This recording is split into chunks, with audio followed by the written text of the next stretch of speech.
4 or more people cannot dwell within the same place, or they're going to get in trouble now. Shawnee, Kansas is a small town about 15 minutes outside of Kansas City, obviously in Kansas. And recently their city council decided to meet to discuss the housing crisis. Now, in theory, hearing that alone, that sounds great. The housing crisis is a real thing.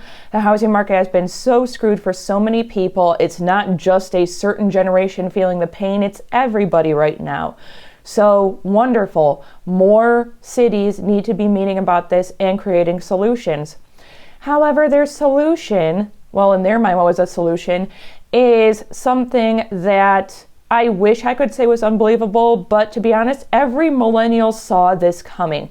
And every millennial for years now has been warning the older generations that this was going to happen. And what were we faced with when we said that? We were faced with them telling us we were exaggerating, that we were being babies, that we just didn't want to work, that we just thought that getting a house was too hard, so we were making excuses. But now there's irrefutable proof that we were right the entire time. And what is that proof?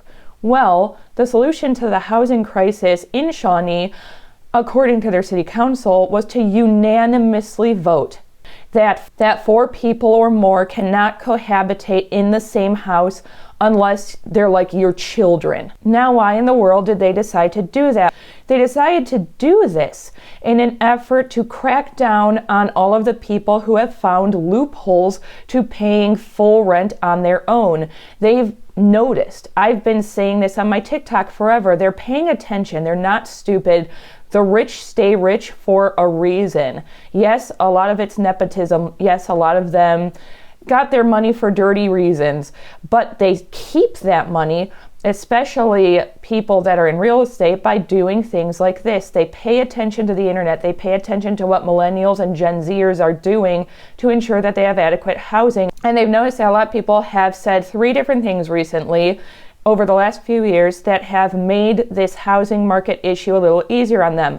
The first is not having a house at all. A lot of them started the van life, getting a large van, turning it into basically a studio apartment, staying at various KOAs and wherever they're legally allowed to overnight, and just living the nomadic life or living the tiny house life in which they find a piece of land to rent or a friend or family member who's willing to let them park their tiny house on their property, and they live in that, and that makes things a little easier for them. The second solution that has been found is to marry your friend. It's people who maybe were never interested in marriage, never interested in a romantic partnership of any kind, but they're close enough with their best friend that they've realized there's a lot of benefits to being married on paper. They're marrying their best friends, they're getting a house, and they're ensuring the safety of each other, because if something happens to one of them, the other one isn't screwed, and they can share benefits if one of them has better benefits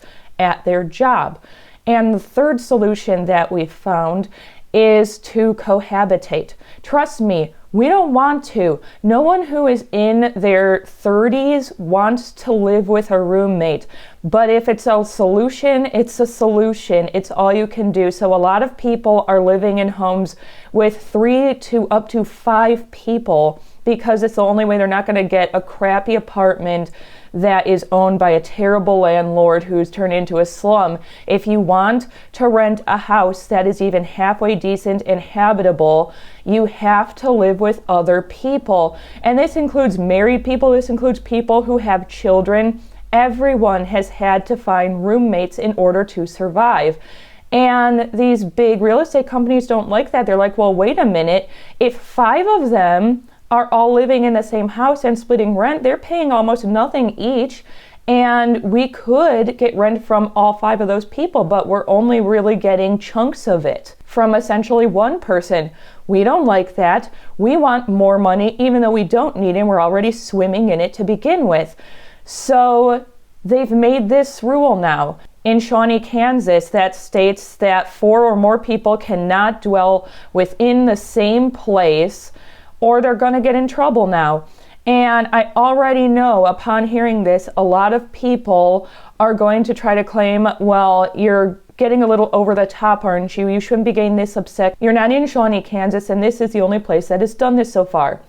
To that I say a couple of things. One, we don't know if this is the only place that has done this so far. I only found out about this because someone who lives nearby happened to hear the news and told everyone, because they're sure as hell not going to try to let this hit like CNN or something.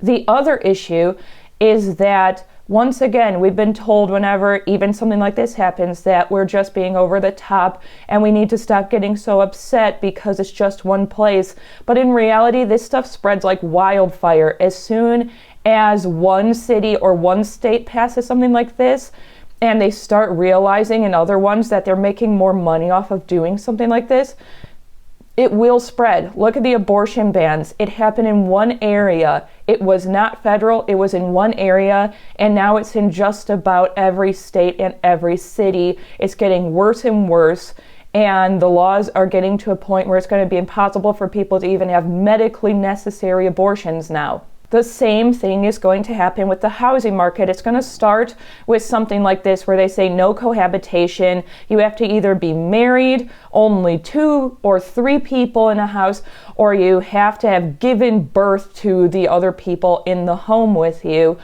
It's going to start with something like that, and it's going to snowball, and it's going to spread into something like, if you have a tiny house, you have to actually get a land lease and have a permanent foundation, which is going to make it next to impossible for people to have tiny homes because it's expensive to lay a foundation. They're going to start doing things like saying that whether you're in a KOA and RV campground or what, you cannot park vans anymore. And they'll state something like, oh, because most of the windows are blocked out, we just want to protect the children. Everything is always going to be under the guise of protecting the children, even though they clearly do not give a damn about the children.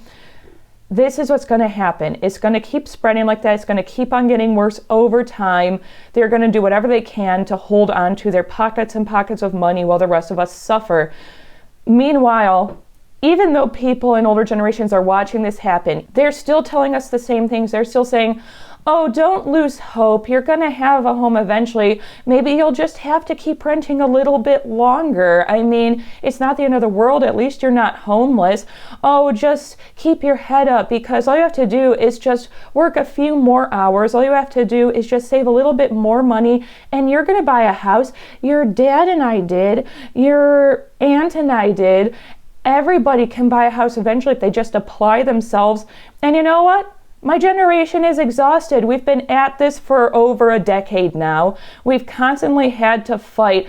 I graduated right when the economic recession hit. I've never had a chance my entire adult life to have a home of my own, and we're tired of it.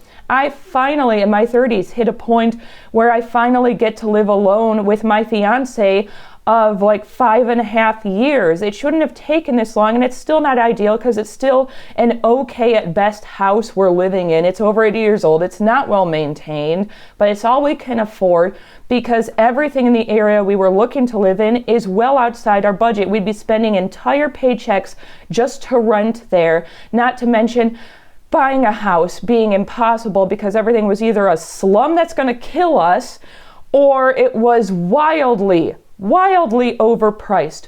What do you want us to do? Stop telling us to keep our heads above water. Stop telling us to just keep the faith because we'll find something someday, because right now it's hopeless and we need to be given that chance to feel kind of hopeless and upset, recoup, try to collect ourselves and figure out what we need to do, because there's no point in hunting in areas where you know there is absolutely no hope and you're not going to find a place to live. And it looks like places like Shawnee are turning into that. And I'm going to be monitoring things like this, keeping an eye out. And as more and more places create laws like this, I will do my best to make sure that you guys are made aware of them. But until next time, whatever, bye.